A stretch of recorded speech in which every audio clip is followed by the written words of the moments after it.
దేశ రాజధాని ఢిల్లీలో ఎర్రకోట వద్ద జరిగిన పేలుళ్లలో 12 మంది మృతి చెందారు, పలువురు గాయపడ్డారు. ఈ ఘటనకి సంబంధించి ప్రస్తుతం దర్యాప్తు కొనసాగుతోంది. అయితే ఈ ఘటన చుట్టూ కూడా ఎన్నో ప్రశ్నలు. ఆపరేషన్ సింధూర్ సక్సెస్ ని సెలబ్రేట్ చేసుకుంటున్నాం. సీమాంతర ఉగ్రవాదంపై పోరాటం చేస్తున్నాం. అటువంటి సమయంలో దేశ రాజధాని నడిబొడ్డున పేలుళ్లు చేయడం ఎలా సాధ్యమైంది? దేశ రాజధానికి 50 కిలోమీటర్ల దూరంలో ఏకంగా 2900 కేజీల పేలుడు పదార్థాన్ని భద్రతా బలగాలు, ఇన్వెస్టిగేషన్ ఏజెన్సీ స్వాధీనం చేసుకున్నాయి. ఈ పేలుడు పదార్థాన్ని అసలు ఎలా తేగలిగారు?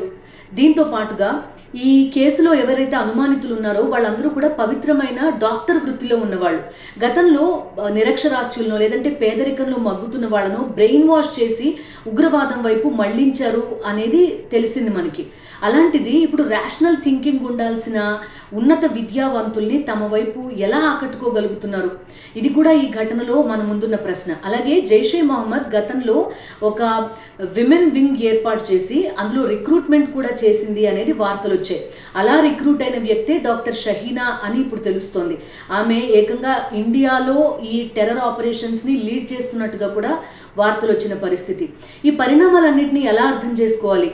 అలాగే ఎన్ని ఆపరేషన్ సింధూర్లు చేస్తే మన దేశం భద్రంగా ఉంటుంది?